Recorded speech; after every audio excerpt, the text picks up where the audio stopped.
All right, good morning, guys. I am thrilled that you've joined us, and we are very pleased with the interest in 2025 applications for CDBG grants, which is Community Development Block Grants. And today we'll talk about the funding opportunities, the deadlines, and everything you need to be successful. Thank you again for joining us. I am Gina. I'm going to be joined today by Tom Stevens, Angie Taylor, and Nicole Bartles in presenting information to you. Technology, please take a moment to ensure your microphone is red as we are recording this event. And it will be on the website in coming days. And I will show you where to find that in just a moment. We are going to communicate with each other via the chat feature. So please, as you've just done with Angie, you located the chat feature and respond to us in that way. It may be such that we are able to answer your questions at the time you ask them when we take a break, or should it happen that we need to visit with you one-on-one offline, that is perfectly fine. Please keep those questions coming. And you would be foolish to think you're going to understand all of this, and we're going to go through it fairly quickly. So I encourage you to reach out to your program reps, and I'll say that many more times in this presentation. Reach out. That's exactly why we're here, to help you be successful with federal money. Gina, I'm going to pause just a second while we get our slides uploaded. We have someone that will upload our slides.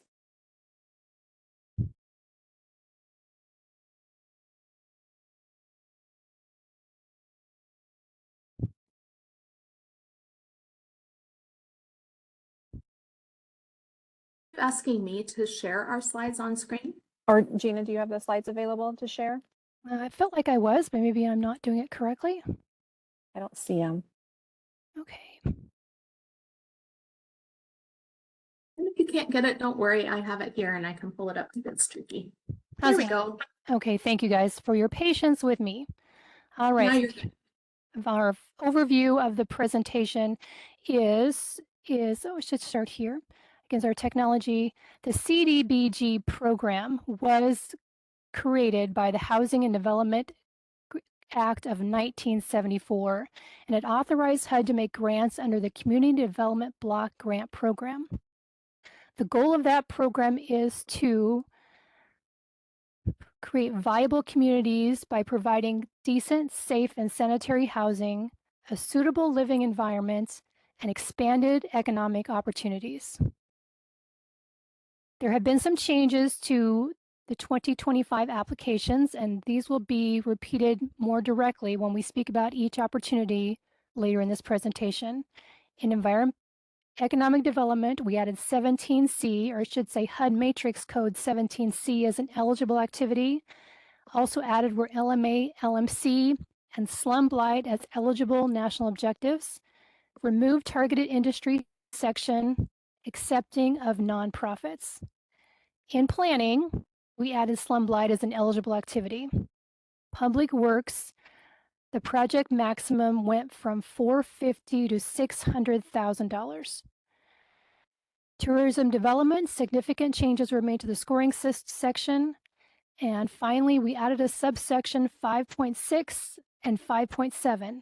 We're addressing priority applicants and how to cure an application. And again, more to come on each of those. We reviewed the 2025 applications, and the decision was made to fund the following funding opportunities: economic developments, downtown revitalization, planning, public works facilities, and public works infrastructure, and tourism development. So the DED website, I'll go there for a moment.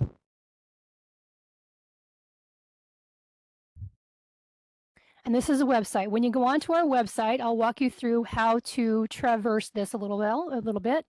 Programs, community development block grant. And here is our information. The application guidelines document, which is hot off the press, as you just got the email, I'm hoping. And we go to guidelines. And I now see under the application guideline heading, the 2025 application guideline document. That is the foundation of what we're speaking of today.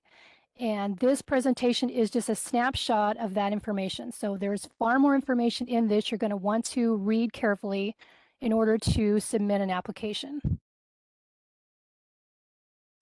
I'm going to show you a couple more things while we're here. I go back to my main page and I'm going to show you contact. And contact list gives all agencies within the Department of Economic Development.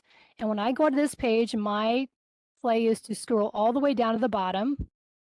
And then I come back up slightly and I see the community development team. This team is who's presenting today.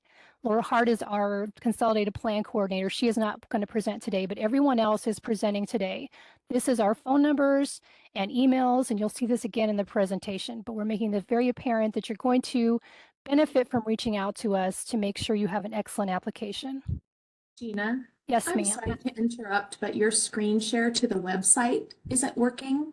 I had grabbed a screen snip of something else and I just saw a comment. If you share the screen instead of the app, if you click share and then choose the screen or the monitor, then when you flip between applications, we should see it better. Sorry to interrupt. Oh, you're great.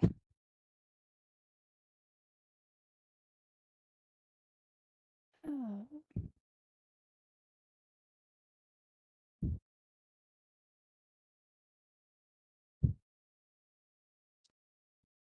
I'm sorry. You're doing a great job. So if you click share, and then it asks you what you want to share, choose an image on the left side. So either choose screen 1, or if you have a second one, screen 2, wherever your content is that you're sharing. Okay. Then it will share all the apps there. Try that. I apologize, guys.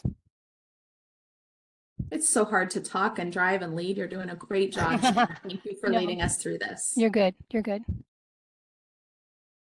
I am not able to do that at this moment, but we will come back to that in just a moment. So that's our website, and we'll talk more about that in just a moment. Again, accessing our website, and we'll give you links throughout this presentation as well.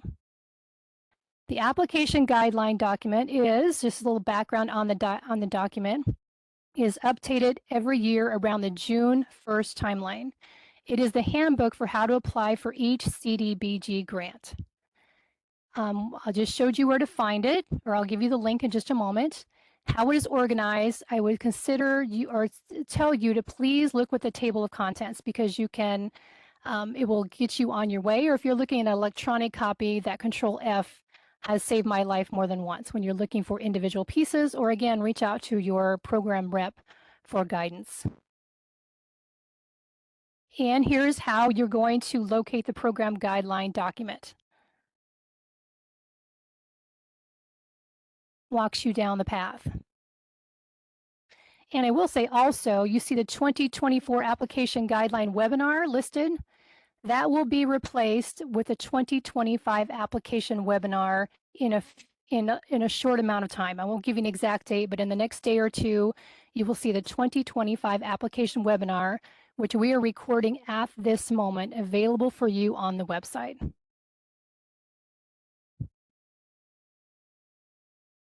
The application guideline training for this event today, and you will notice that this structure mirrors the application guideline documents table of contents. So first, we're going to do an overview of the program, and then we will talk about CDBG application guidelines, and these are guidelines that apply to all grants. And then we will talk about each individual grant. There's a section in the application guideline document about budget use and HUD matrix codes. There's a glossary of terms and appendices, addendums, and other material. I will also let you know at the end of this presentation, there will be some information given to you about Amplifund, and you have welcome to ask questions at that time. So again, make sure you stick around for a guideline on Amplifund. And remember, as I said, the page numbers in this structure refer to the application guideline document. All right, who can apply for grants? The Nebraska Department of Economic Development runs the state program of economic development in Nebraska. In our program, every Nebraska county or incorporated municipality, meaning city or village, not designated as a CDBG entitlement community is eligible to apply. Again, every county or city or village not designated as an entitled community is eligible to apply. So the entitlement communities who are not eligible to apply for state CDBG funds are Bellevue, Grand Island, Lincoln, and Omaha. These are thought of as communities with populations of 50,000 or higher. These communities get funding directly from HUD for use in their own communities. Types of applicants, there are two. You can be an individual municipality, meaning county, city, or village, and you apply for projects within your corporate limits. So a city has its city limits. That's what it is in its area. A county has the entire county outside of the metropolitan areas. So you can only apply for the areas in which you have jurisdiction. There are times, however, when a joint application makes sense because it benefits the people in the city, village, but it also benefits those in the greater county area. And when I think of this, I think of something like a water project. In that case, it would be a joint application as more people benefit. National objectives. National objectives, whenever a project is presented to us, there are two things that have to be met. It has to meet a national objective, and it has to be an eligible activity. So the eligible activities are these, and every project must meet at least one of these. You must benefit the low, moderate income persons. You can choose to aid in the prevention or elimination of slum and blight. Or the third national objective is urgent need. That is not currently in use.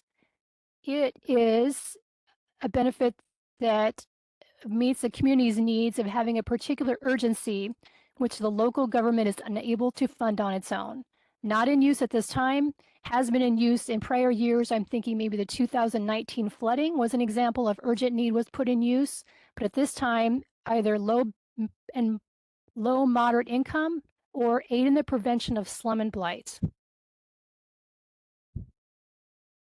So let's talk about each of these. The LMI national objective. There are three ways in which you can meet an LMA national objective. I'm sorry, the LMI national objective can be met in one of three ways. LMI means a moderate income on an area basis.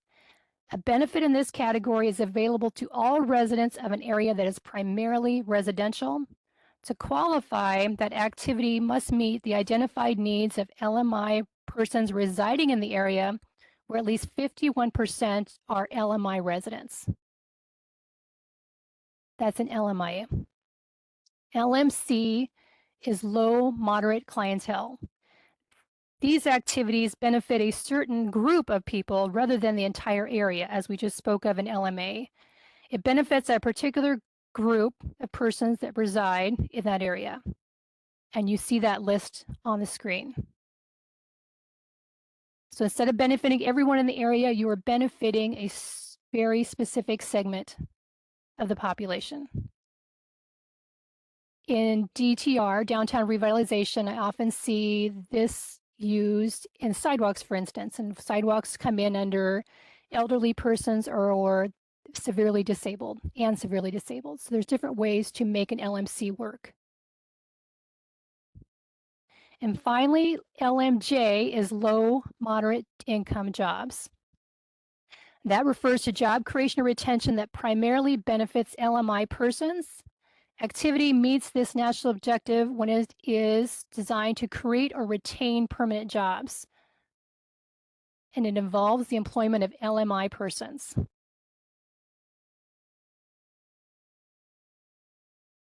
The second objective was slum blight objective. Slum and blight focuses on activities that create a change to the physical environment of a deteriorating area.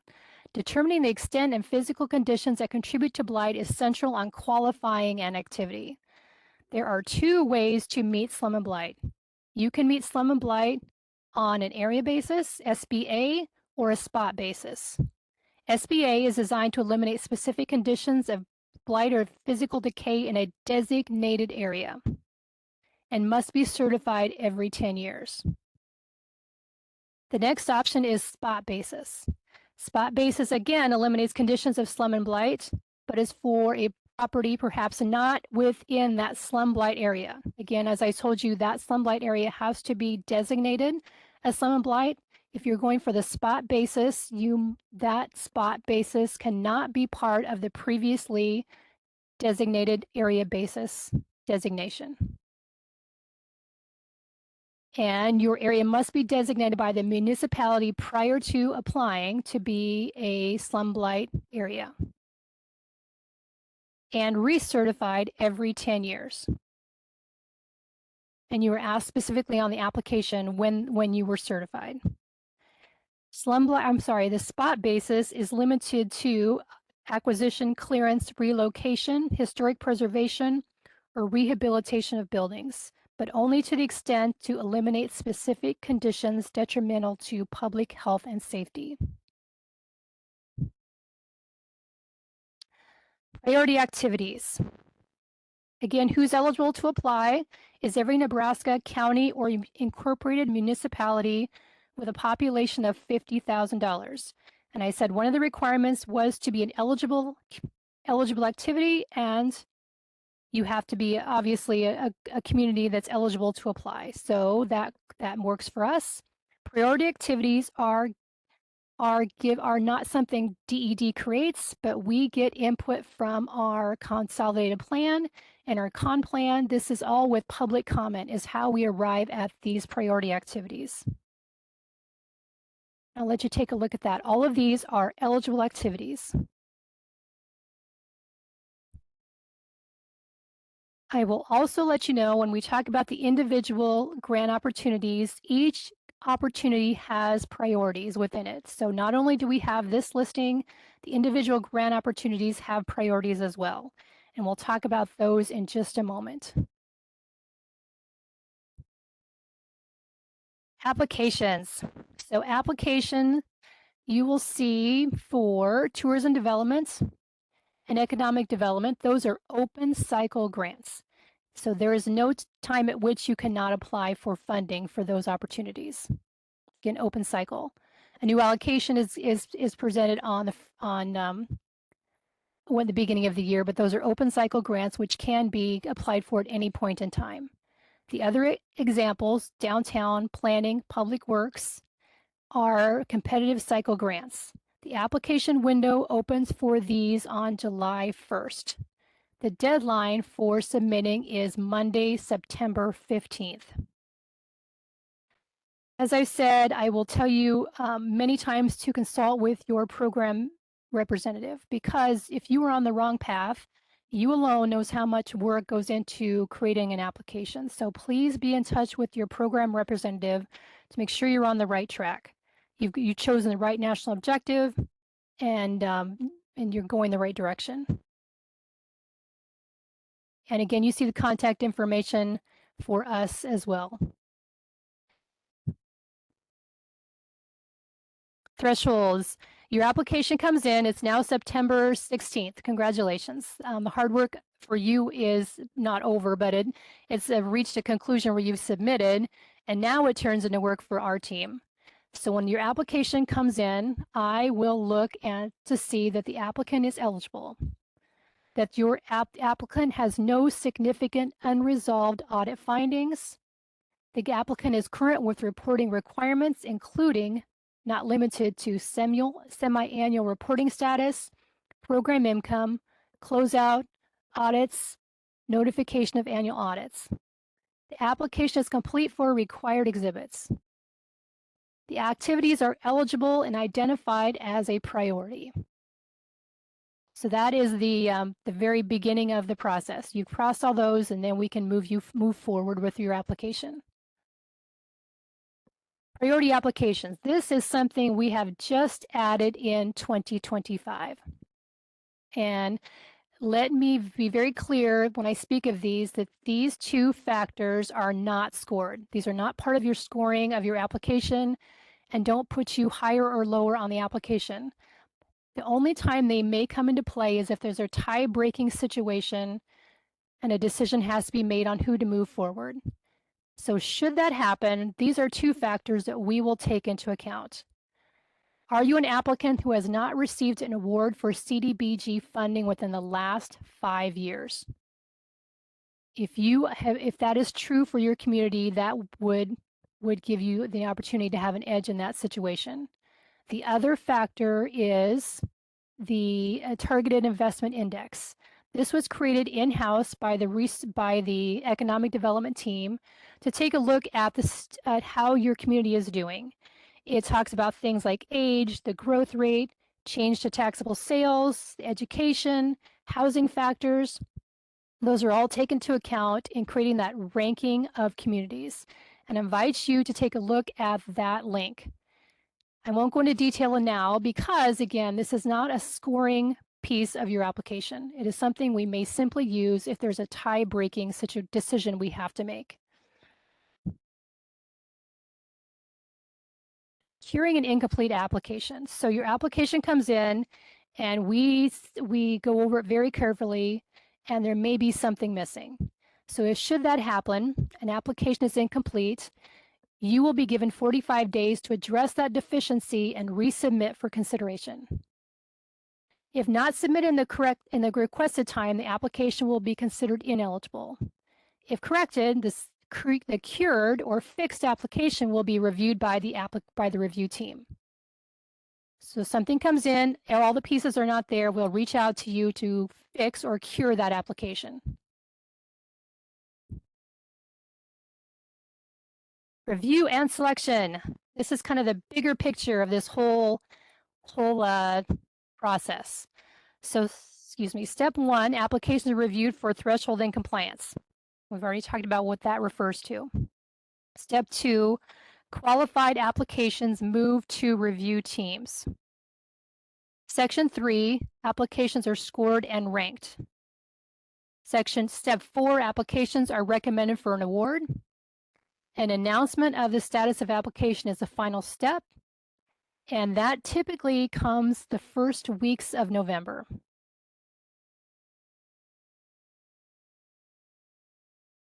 Exhibits. Every grant opportunity requires exhibits.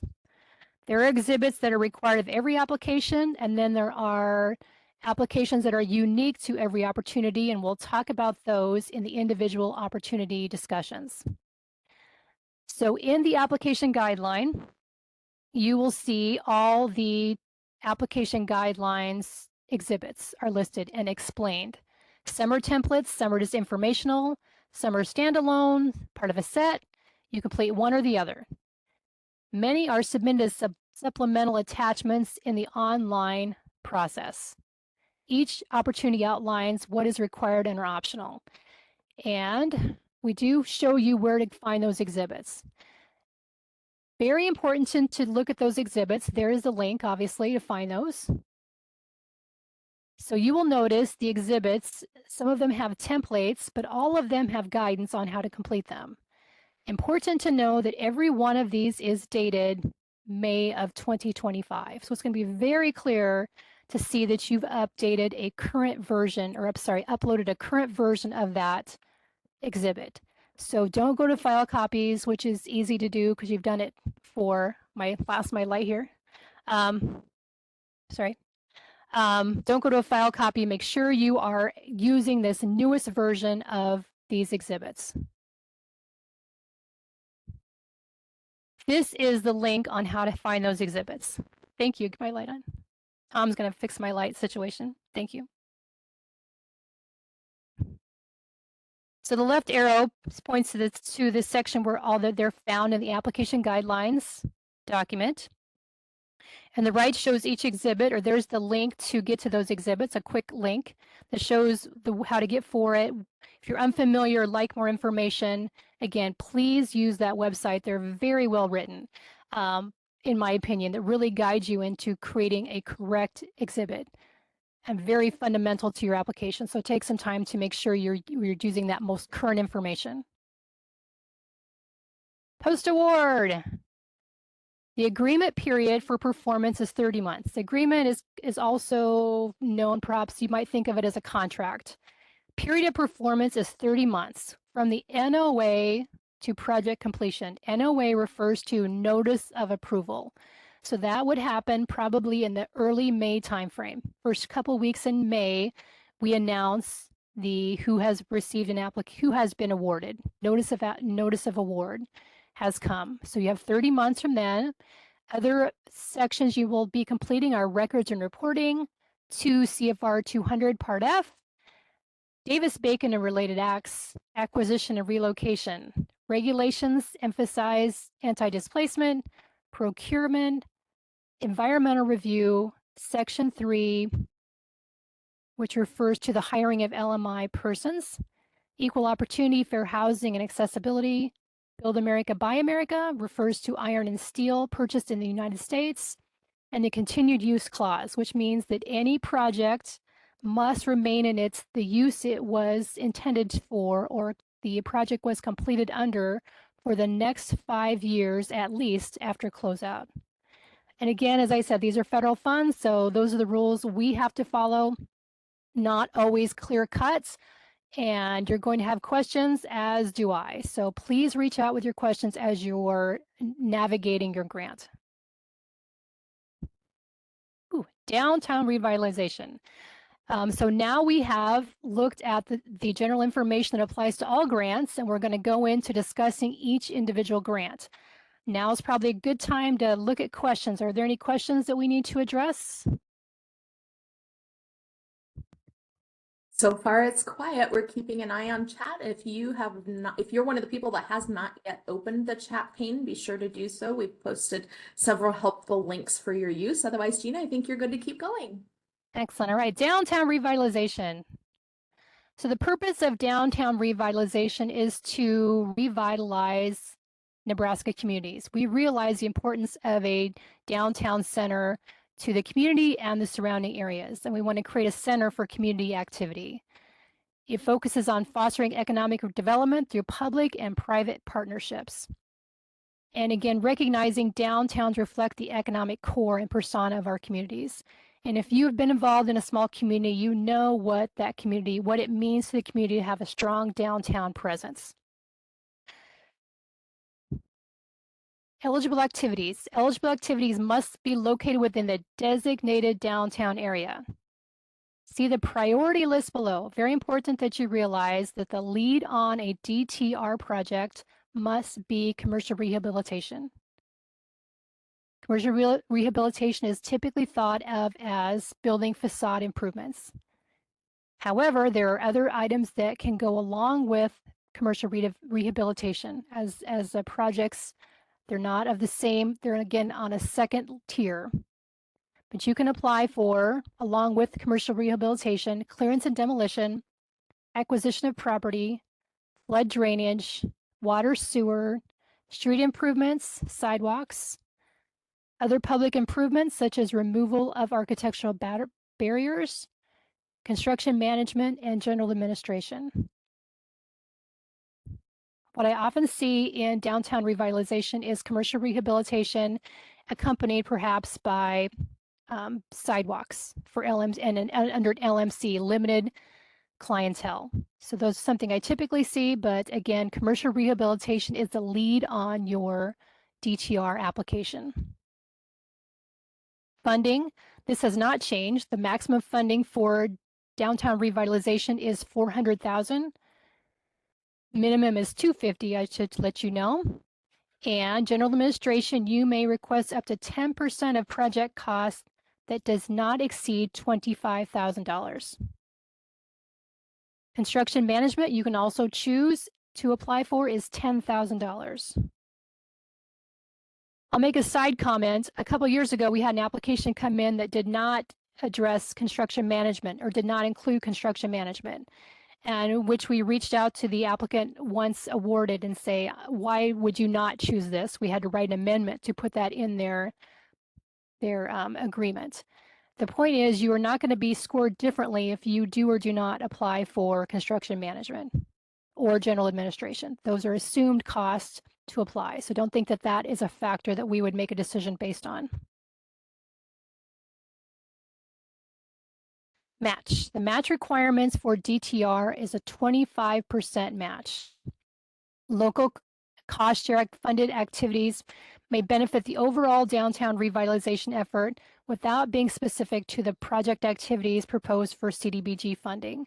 So you can have a community that has a funding source for economic development, and it does not have to be specifically for CDBG funding. Best practice is to match DTR funded activities, and that can be done through public funds, private funds, or in-kind match. Please consult with us before you do an in-kind match. We'll need to approve what you have in mind. Communities set up programs within their own communities on how it works best for them and how they're going to fund those things.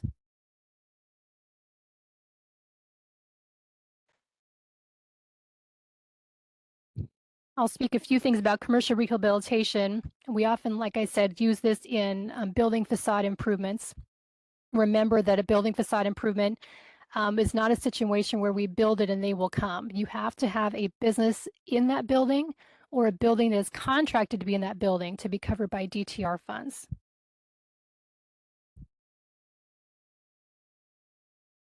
DTR national objective options. You can choose to do a slum blight area, which means that I have perhaps a slum and blight area, a designated area that I've set aside, approved by the city. That's an area that is slum and blight and designated every 10 years. There can be a situation where you have a slum blight spot basis, which you're choosing one building or one property, maybe a historical property as an example. That property, that spot cannot be within a designated slum blight area. As I've said, we can also use an LMI, and how I would do that would be a low moderate area, and that might be something if I'm requesting drainage for an area or flood control. That would be an LMA as a secondary tier to my DTR commercial rehabilitation application. Or as I said before, LMC is often used when communities want to improve sidewalks using elderly and severely disabled populations. Scoring criteria. So every opportunity has scoring criteria which are addressed in the application guidelines document. So here is project design, project readiness, business and community support, organizational preparedness, and achievements. So in the application guidelines, it will list very specifically what is being sought. What are we looking for when I say overall purpose and identification of need? What is DED looking for when they're looking about project impact, goals, and objectives? All of those things are spelled out, even to the level of detail of having word count. So when you're asked on the application, this is what we are looking for. Achievements. Several communities in Nebraska have reached achievements, meaning a leadership certified community or an economic development certified community. If your community does not have that designation, those 10 points mean a lot when you're scoring an application. So please reach out and we will help get you in contact with making that happen. All right, any questions come through?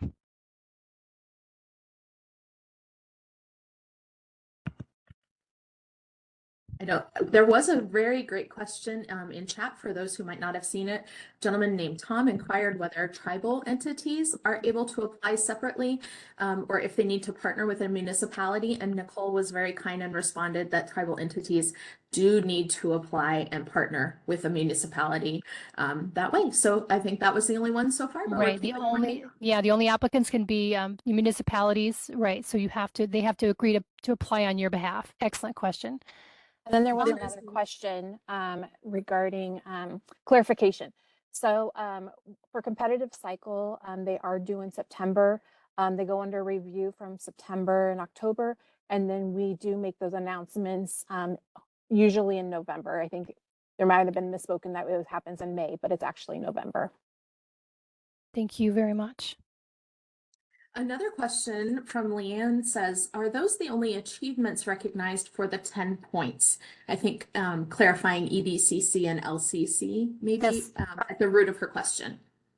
That is correct. There are two designation, LCC and EDCC, and when you submit your application, you get 10 points for one of those, not both of those. So you hold one of those designations, and which it can be proven, and there's only worth 10 points regardless if which you hold. Excellent. And if you still have questions about that, don't hesitate to reach out. I can put a link in chat to the 2 pages online that talk about EDCC and LCC. So if you want to go look at whether your community might be listed there, I'll add that here in a moment. The next question is from Lori Ferguson. She says, last year there were priorities within DTR. Is that in place again this year? So the priority of DTR, the first priority is commercial rehabilitation. The other things I mentioned, I'll go to that slide really quickly. In section 2, can accompany your rehabilitation request or your application, but they cannot be the lead project on your commercial rehabilitation application. And then the next 2 questions, we're going to wait to answer those until Tom does his section. All right, Tom, if you're ready, I will hand this to you. This is economic development, another subcategory of CDBG program. Next slide, please. We've expanded the national objective options here. You're going to do a pre-application, which would get you to an invitation to apply through a local community.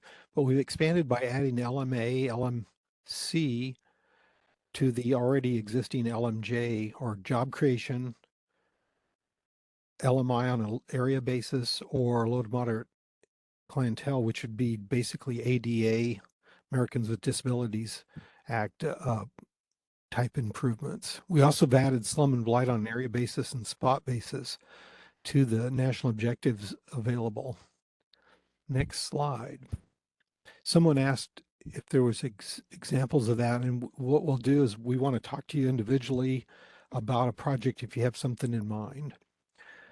Scoring typically is funding utilization. That usually refers to that all the other sources of funds are committed and demonstrate that commitment. Community impact, typically it's dealing with size of the community and where you're located, rural versus suburban areas, for instance. Other business factors would be like how much equity is in the deal, how much the grants funding of the total project, things like that. And then again, we always give some credit for economic development leadership certified communities. Next slide. So in economic development, we're going to make a loan to a business typically, or a grant for various business purposes. And then the other way would be through what's called infrastructure, where we're going to benefit a private business by doing improvements to publicly held infrastructure. And in some cases, it can be not publicly held infrastructure. So for instance, if we're paving a gravel street to a business to benefit that business, and it'd be just that business benefited, then that street project could be eligible provided the business or the project meets a national objective.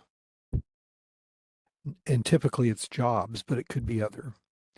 What we eliminated what's eligible from the list, and now it's more what's ineligible, and this is the same list as we've had in the past. Gaming operations, we don't want to do ag. You can do value-added ag, but not ag, just straight out farms. We won't fund trucking enterprises where there's what's known as rolling stock, where there's no warehouse or site where trucks stay. It has to be that would not be eligible, and retail is not eligible. Next slide. So maximum grant is usually $1 million. There is some additional amounts for general administration of 10,000 or construction management of 5,000. Again, I'm skipping the bullets here. But Davis-Bacon and related acts is what goes into construction management.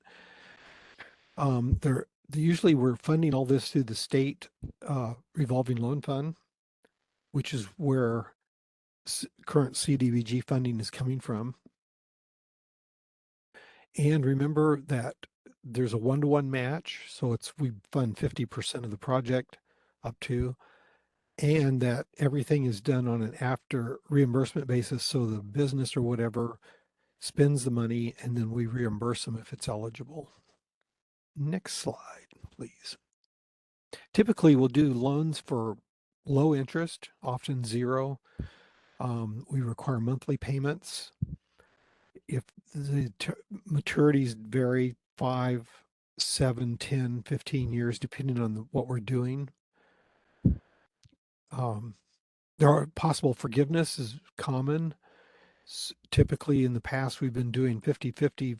Half of the loans, a grant is repaid, half of it's forgiven if it meets the national objective. If you are going to do a loan, we're going to be doing these through an NDO process, it's called, also known as a nonprofit development organization, where the local government gets the grant. The grant is then given to the NDO as a subrecipient, who then the NDO makes the loan to the business and gets the payback. If the national objective is met and the payback goes to the NDO, the funds are then defederalized and the NDO can use the money for regional purposes in its service area. Pretty slick process. We can talk about it more. We won't go into a lot of detail here, but if you have questions, contact me. Typically, when you create a job, you have to have 51% or more are held by or made available to low to moderate income persons for job creation. That's right now it's $35,000 per job is the maximum. And if it's a goods and services, it's $350 per LMI person in the service area. Retained jobs is a more difficult standard to meet. It's where a business has a sector of the business, or maybe the complete business may fail or otherwise go out of business without some kind of assistance. So it's a retainage does not mean keeping the baseline of existing employees. It means that there could be a loss of jobs if we don't take action. During the job application or during surveying of retainage employees, we're going to use what's called an employee certification form, which basically self-certifies household income. Next slide, please. Oh, that's it. Any questions on ED? There might be many. We may defer them. And if not, we'll go on to planning.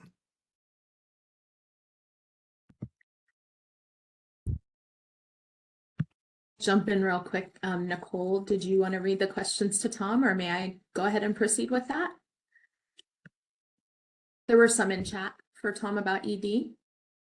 Yeah, I think Tom answered Angie's question regarding ED commercial rehab projects. Those there are some options under some of those other eligible activities outside of 18A HUD matrix code. But if you have questions, I'd reach out to Tom. Regarding any grants to rural private food processing business development, I would reach out to Tom regarding that. There might be a possibility, but again, we do have some ineligible stuff to do with agricultural, so we would just need some more clarification of exactly how that project possibly could be funded. So please reach out to Tom regarding that potential project. Carla had a question regarding national objective. Each activity that is proposed does have to meet a national objective. So whether it is downtown revitalization, such as what Gina mentioned, that would fall under possibly slum and blight. Sidewalks then would have to fall under the national objective of LNC. So each activity has to meet a national objective. The only exception is general administration. I do have another question regarding the city of Ralston. Is it considered the entitlement community of Omaha? That would depend. We'd have to look at the jurisdiction of what CDBG covers for Omaha. So if you want, Tom, please reach out to me separately and we can look at the jurisdiction of the entitlement of for which Omaha boundaries are.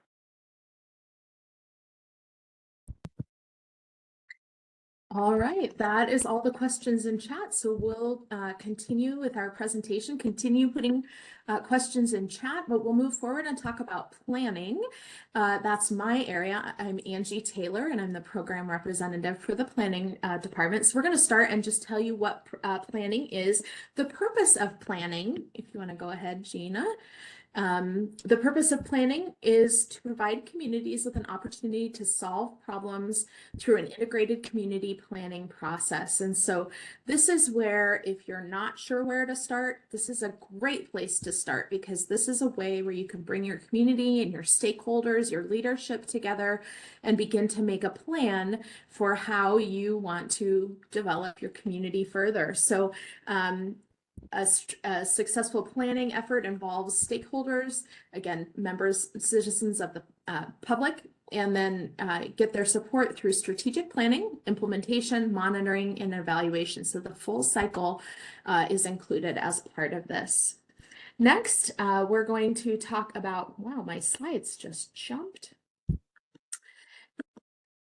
All right, the next one is about eligible activities. So it includes the development of things like comprehensive plans, looking at plans for the entirety of your community, or things that are more focused in nature, such as energy strategies, capacity building, environmental studies, area neighborhood plans, and functional plans. So for example, this past year, we had a community that submitted a plan to a request for a project to fund a plan to address their trails system in their community. So if you have questions about what could or could not be eligible, please be sure to reach out.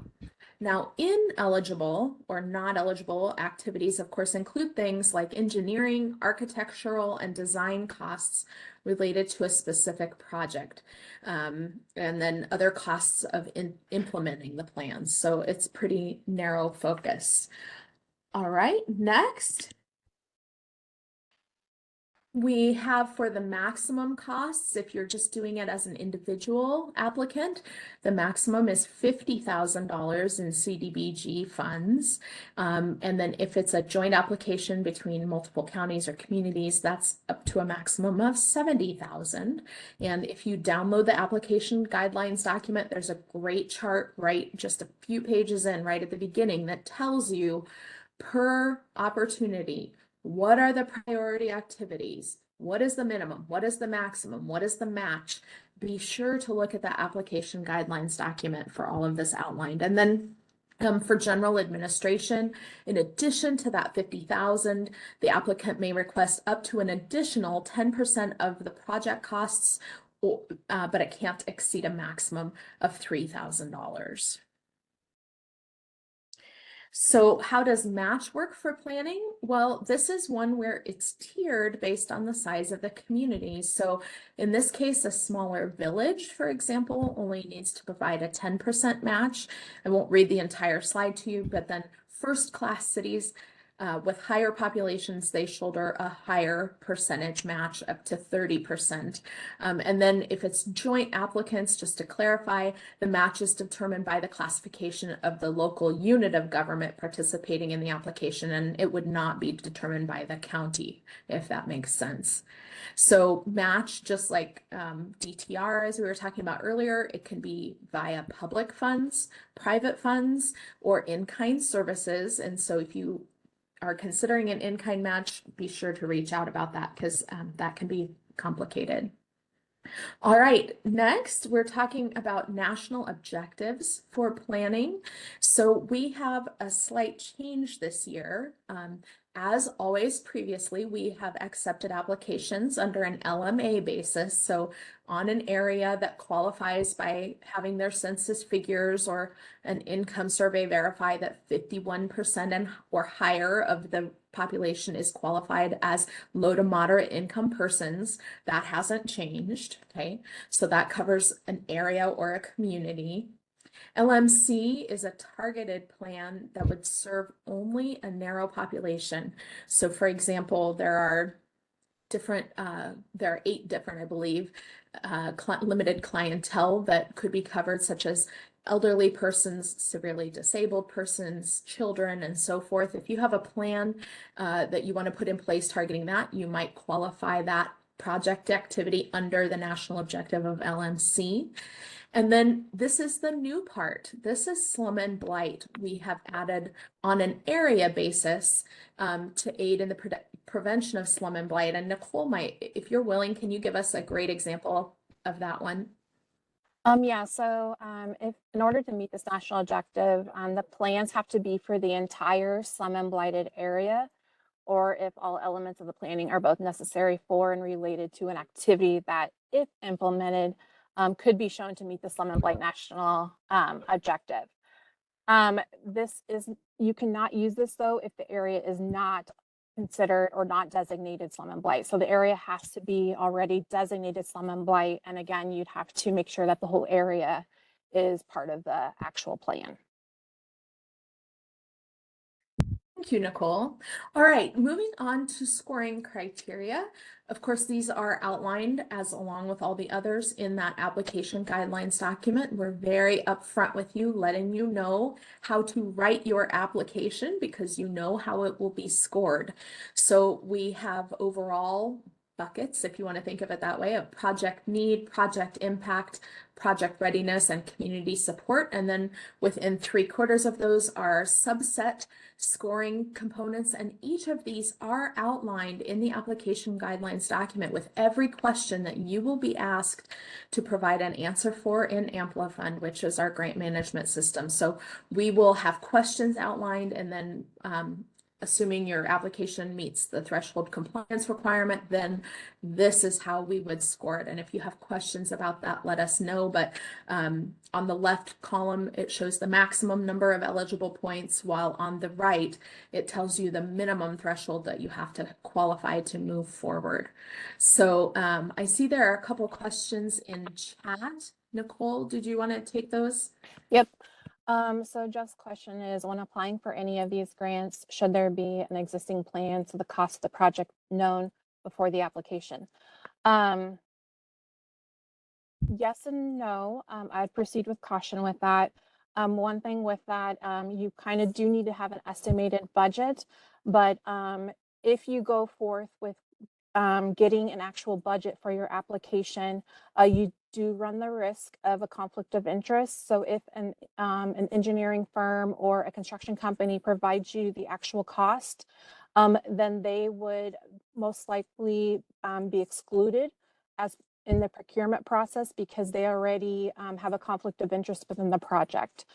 So you have to be kind of cautious with gaining those project costs so that you don't have a conflict of interest case. And then Mike's question is that within the 10-year designation window? Yes, so you make sure that the area is slum and blight. Again, slum and blight designations are good for 10 years. So as long as the area has been blighted within that time frame.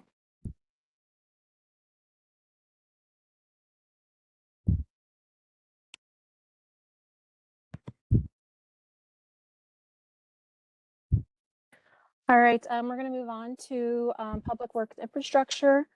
So go ahead and infrastructure involved any projects that include street improvements, sidewalks, drainage improvements, removal of architectural barriers. So that might include your sidewalks. It could maybe have some ADA compliance to some public buildings, any water, wastewater projects. Ineligible is any project that is not residential in character, that is a CFR or a Code of Federal Regulations clause that we have to make sure that the activity meets that. The change for this year is that we have increased the maximum project costs for infrastructure projects. Our ceiling is 600,000. And our minimum has not changed, it's 250. With that, your general admin it cannot exceed 25,000. We do allow for construction management. Tom maybe mentioned this, but that does have to do with Davis-Bacon requirements. And so those would cover those costs. For public works, we sometimes do offer a second round of funding because this is a very, very competitive application, public works is. That is to be determined. And then usually our determination is based off of if we have funds available, how many projects we award in our first cycle. I will tell you, we have not offered a second round since 2022, just because we have had so many applications submitted. So it is an option, but we haven't utilized it recently. With public works, we do have a tiered match, much like planning. So based off of what your community size is, depending on how much of your required match is needed. We also do offer, you know, as Angie mentioned, in-kind could be a match, private funds, public funds. We do have in the exhibits an exhibit Q that walks through the match. And a lot of these infrastructure matches might also have layered funds with other state agencies such as USDA, especially for water projects. We would have to see that those funds have been committed or that maybe you've committed to a loan on these projects. All of that needs to be outlined when you are including that additional cash match part of the project. For public works, the only option is LMI, or benefiting low and moderate persons. And so the only national objectives available for public works is the low and moderate area or the low and moderate clientele. And we've gone over some of those ideas of how to make your project eligible with those national objectives. We have, as you can see with the scoring criteria with most of these, we have simplified the scoring that all of these applications are now on a 100-point status. So we have changed a lot of our scoring criteria so that way it's all the same with 100 points max for all of these. And so with public works, we are going to focus on your need and extent of the project, community support, project impact, and project readiness. And then if you have any coordinated funds that we need to make sure that those are secured, you will get points for showing us that, you know, whether or not you needed to have a special bond or you needed to have a special improvement to make sure that you have those funds available. Those are where those points might be necessary to make your application competitive. We do also include that achievement section that Gina mentioned in the DTR as part of this part of the scoring. As mentioned before, where we might have that priority applicant, this might be where it comes into play. Again, these applications are very, very competitive. So if we have an application that needs a tiebreaker, we will utilize those communities that maybe haven't been funded or the targeted index that Gina mentioned earlier. We do have another option with public works facilities. And so this includes, next slide, childcare centers, community centers, senior centers, public libraries, fire and rescue buildings. This does include fire trucks, neighborhood parks, tornado shelters, removal of architectural barriers. So this was more of the public facilities is what we're addressing here and the need for that. The ineligible, we do not fund any buildings used for general government. It also excludes any governmental expenses. Any facilities or equipment that are used for political purposes, those are also excluded. Again, for this one, we did increase the max to 600,000. That's been the main change from the previous year. Kind of the same thing with infrastructure, that depending on if funds are available, we possibly could have a second round of funding, but we would announce that.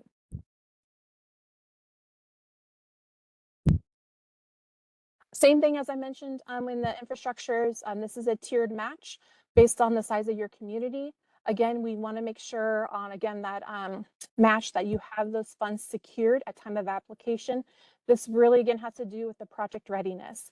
We want to make sure that the project is ready to go when awarded, so that way you can get the project going.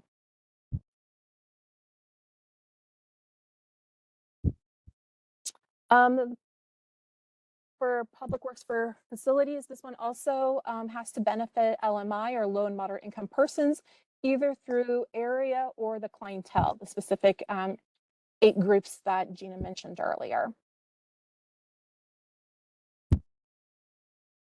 This one, the scoring changed a little bit here too. It's to 100 points. Again, we're going to focus on the need, the community support, the impact, the readiness, really looking at those funds and if the project is financially ready to hit the ground running. And also included would be those achievements, either of the leadership community or economic community.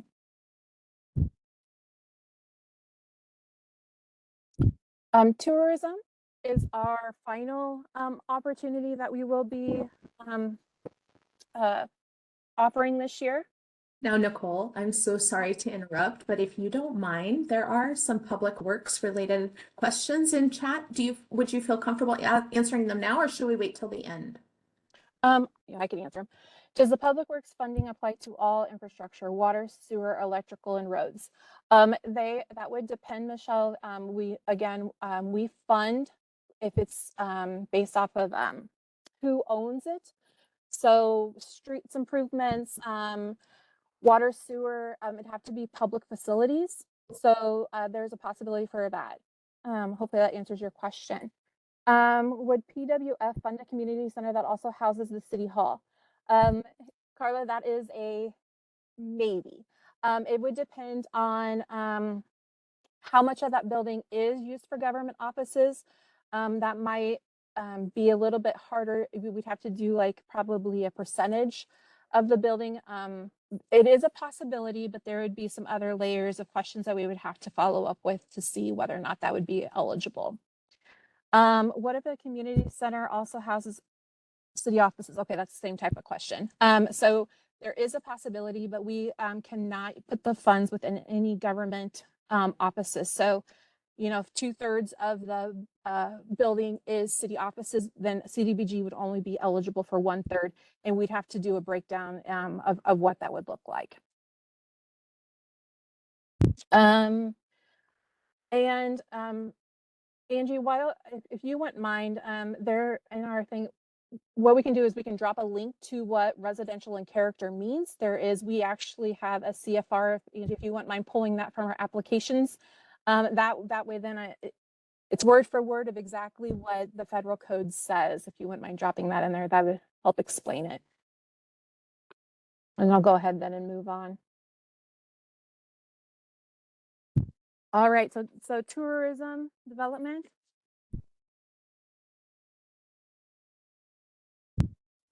All right, eligible tourist attractions. So part of this eligibility is that it is expected to draw at least 2,500 visitors or more annually from at least 100 miles away. You have to show that this is going to draw in people to help bring the economic development to the community. Through that, we would have the 4 different, or the different options include non-historical, non-residential historical preservation, convention centers, possibly sports facilities, cultural and heritage centers, science and educational sites, and activities related to removal of architectural barriers. So that might be maybe making a restroom ADA accessible, would be a possibility for that. Ineligible activities include kind of like what Tom mentioned. We kind of follow the same ineligible activities. So we do not support any eating and drinking establishments, any commercial lodging, gas stations, commercial rest stops, and gift shops. Those are ineligible.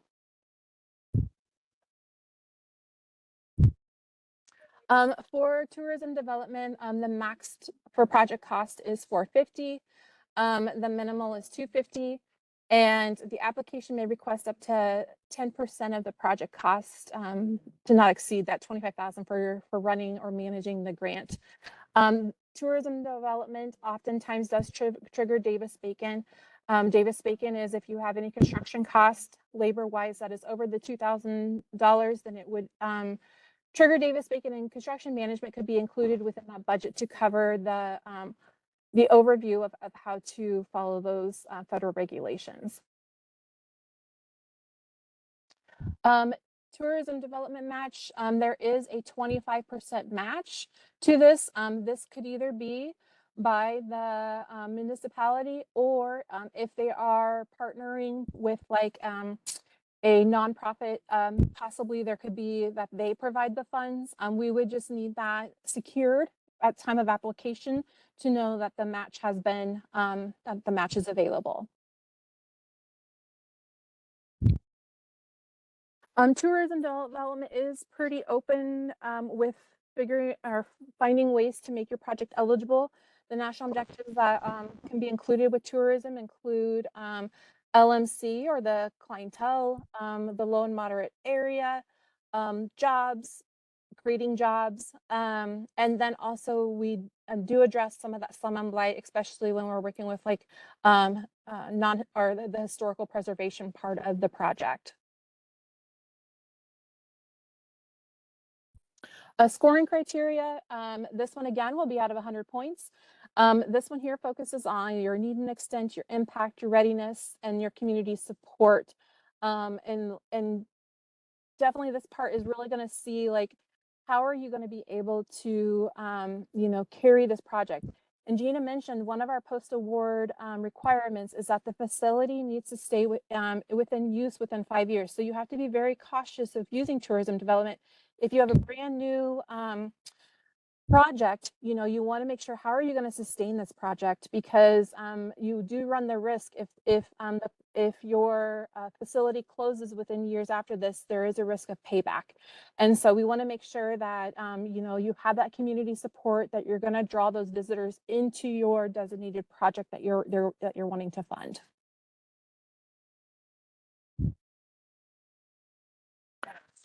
So applying for the grant, again, I think Gina had this at the beginning of the this, but here is our website to find where our applications are. They will go live July 1. Our grant management system that we utilize is Amplifund. And so if you have any, if you need any help, please reach out. One thing I do want to mention when applying for these grants, if you are, most cities or counties possibly already have a Amplifund account, but if you are new in the grant writing process, or you're going to be applying on behalf of those municipalities, please have the municipality add you to their portal. Don't create your own portal. We want the application to be connected to the actual municipality. So that's an important part. So if you don't have access, I would reach out to a municipality to see who runs their grant management system or who has access to Amplifund to add you as a user. I think our final slide, Gina, is if you have any other questions, and then our there is a QR code there if you want to be a part of our mailing list, but those probably that joined us are part of that, probably already part of that mailing list. But if you want to alter, there's you know, if you want to learn about other DED programs, you are able to change what you want to subscribe to. Here again is our contact information, and then I'll turn it over. Do we have any other questions?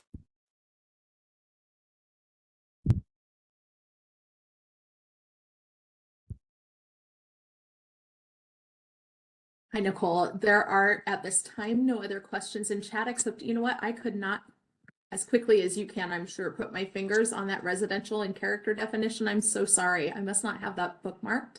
And so I'm trying to find it. If we don't get it now, contact one of us. You see our contact information on screen. We can certainly send it to you if we don't get it pasted into chat here in the next few moments. There were some great initial questions in chat, and we'll just give you another few moments to see if anything else percolates to the top of your mind. Please do go ahead and add it. was looking for a link, so I may have missed this. If you are, I hope it's not a repeat. That is to say, I'm not duplicating information, but I think as Nicole was saying, you know, we do have a lot of help resources on our website. And if you are interested in applying, remember that CDBG requires what's called a certified administrator. So that's someone who has attended special training, tentatively to be held, I believe, October 6th, 7th, and 8th or so here in the Lincoln Fallbrook office for DED. And that is something that allows you to help administer the grant. Of course, it's federal dollars. There's a lot of considerations that go along with that. And so certified administrators, either for new training and or repeat renewals, that's coming up in October. And reach out to any of us if you have questions about that as well. I will share that you'll probably see that open up within the next week or so. We'll be sending information out at registration, et cetera, about that. And I believe it's the 7th, 8th, and 9th.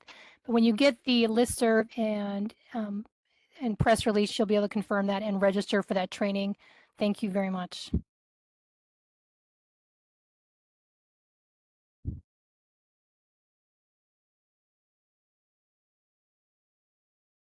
think I saw a question, is training going to be online? And for the certified administrator training, that is not online. We hold that in person, 3 days.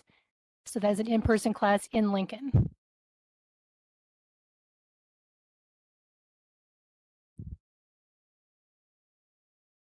Yes, recertification as well as certification is an in-person class for certified administrator training. And again, as Angie said, you must have a certified administrator to administer your grant.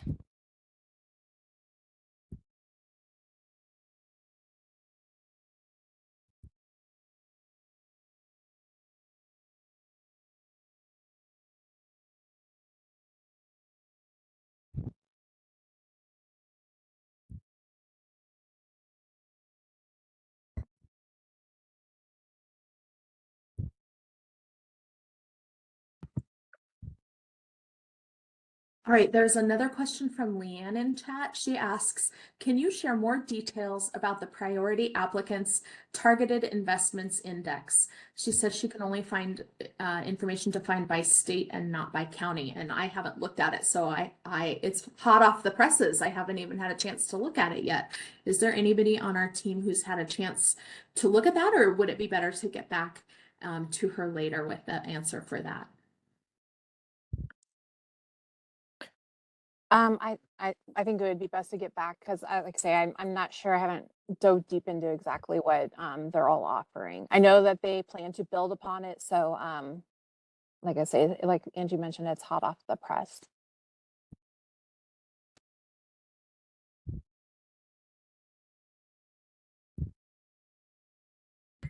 Then Ed Dunn asked if it was for recertification too. I assume he's referring to the CDBG administrator training. And if I understand your question correctly, Ed, yes, October's training is both a place where people brand new to CDBG come for training, and they get a chance to learn from seasoned folks like you who are sitting in for the recertification. So yes, everybody attends it all together. Great question. What other questions do you all have? We'll keep an eye on chat. Again, this recording will be posted here in the next couple days. The application guidelines are already posted and available for those of you who are just wanting to jump right in and look. Those application guidelines, I will say, our team worked so hard to kind of reorganize them and make them easier to use. And so if you are new to CDBG, or if you're a returning person and you're just curious to see what's up, start with the table of contents. We've done some reorganization and we've tried to make it easier to consume and easier for you to use. So if you have feedback about that, by all means, feel free to offer it. You can target it at me if you want, or reach out to any program representative with whom you may have a relationship, because we want to make sure ultimately that what we're providing is helpful. So Leanne said the link took her to a website. Okay, I had put a link with the targeted index in. I will put it in again and see if that gets you any closer. We'll try it again. Okay, and again, I'm so sorry I'm not prepared to speak to that today. Thank you for your questions, everyone. Anything else from anyone? Let's see, Jeff said, nope, that was an old question.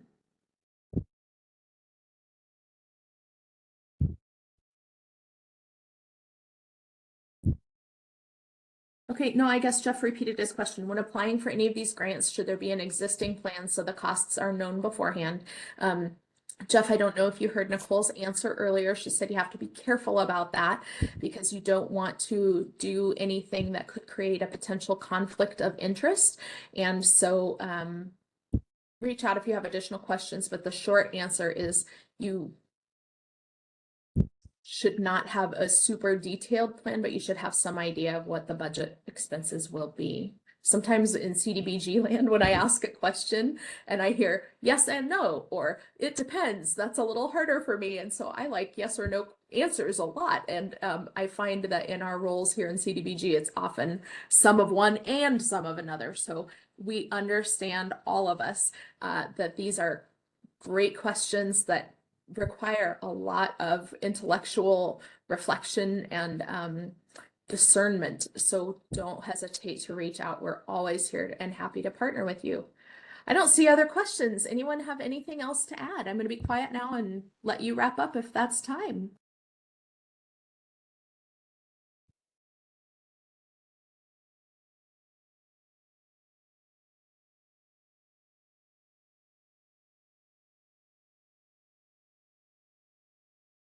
Angie, were you going to address any Amplifund questions or tell me if you want to handle that, or tell me your thoughts? Oh, I didn't know. I thought Nicole had covered that, so I Oh, apologize. I'm sorry. Yeah, no, we're good. I will say two parts. First of all, James, you put an excellent comment. Thank you so much for including that in our chat. James is one of our rock stars over at Send, and he's saying if you have a relationship between your community and a development district, this kind of work is something that your development district can help you with. Yes, hands down. Next, to open up the question for Amplifund questions, I'm here to help. We have Inderpreet here, who's also another rockstar Amplifund user, but I will kind of restate what Nicole so aptly said earlier. Amplifund is the grant management system, or GMS, that the Department of Economic Development uses to manage the life of the grant. So first step is to create an account. Now, there are kind of two contingencies here, and I'll kind of build on what Nicole said. If you are a brand new person off the street and you're just going to work with a community, I'll pick one. Let's say Alliance. Let's say you're going to work with Alliance. In that case, if you need a new user account created, you go to Alliance and they will add you as a new user. If, however, you are an existing Amplifund user, or if you're maybe a staff member of a development district, okay, that's a little bit different. In that case, the development district would add you as a new user, and then the community on whose behalf you are applying will go into the system and they will add you as a user. And the way they do that is searching by email address. So we know some of this can be complicated, especially since a lot of our CDBG certified administrators are external, and we know there are a lot of questions. So we're happy to help with that. But it involves the creation of an account, and then you have to be associated with the community you'll apply with. Then you'll go into Amplifund, which is a web-based system, and complete the application online. And if you've never been in there before, just know that some of the questions have a question on screen with a field or a box into which you'll insert the answer. Sometimes it'll be a multiple choice or a check the box if it applies, or a yes, no. Those are simple things. You all know how to do that. In other cases, however, you will be asked to upload a document that's been completed. So one of those exhibits that supports your case, if you want to think of it that way, that makes your case for you, you will upload that attachment. And so my advice to you is, although the system allows you to save your work as draft, meaning you start the application, you come in one morning, and then you need to come back and finish it later. Yes, you can save it as draft. I would caution you gently and warn that with any web-based system, sometimes they tend to time out. Sometimes they can have an internet glitch. It might be really helpful for you to take those application guidelines and all the questions that are outlined in those scoring criteria and the questions we're going to ask. Maybe draft those responses somewhere else so that when you get into Amplifund, you're just putting your responses in and saving them as you go, if that makes sense. I would not try to open Amplifund and sit and type answers to all 50 questions or however many there are for your funding opportunities. So that's just a tip from me to you. And it was feedback I had heard from others last year after the application cycle closed, is that some of them had their progress lost or their work not saved correctly. So that would just be a tip from me to you. So then once you are in there, make sure that your exhibits are uploaded, your questions are answered, and then you will submit it by the deadline. So to reiterate, for downtown revitalization, for planning, and for public works, both facilities and infrastructure, those are due September 15th. 1 stroke to midnight that night. So make sure to click submit on those to get them in time so they're eligible.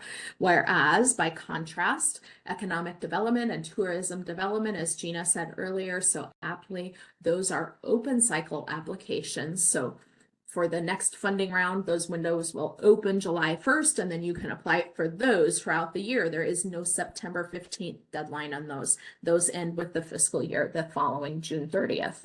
So those can be turned in anytime. So circling kind of back to Amplifund, and to conclude my portion of it, in Amplifund, you'll create the application, answer the questions, click submit in time, and then kind of goes into silence. Once it's submitted, you guys can't edit it anymore. It comes to us kind of frozen, and we go through and inventory what came to us. We make sure it meets threshold. We talked about that earlier. And then if awarded, eventually that application record that you did in the applicant portal will be converted to what's called an award record. And then you log into what's called the recipient portal. So some of you that work for development districts might be working with multiple communities. Maybe you work with Alliance and Hastings and Holdridge or something. Okay, so that you have to get tied to those communities first, so that when you log into Amplifund, you can go up to your username and then switch between and among the communities. So if you have questions, reach out. We're always happy to help, but that kind of in a nutshell is an overview of how that works. Did I miss anything, Gina, or was there No, anything Inder, else? Bree, do you have anything to add to this conversation? No, I think you cover every single area. Right. And just reiterating what was said a million times, we are here to support you. You're not going to get all the answers from this presentation, so please be in touch with us for any clarification that we can help you with. We want you to be successful as well.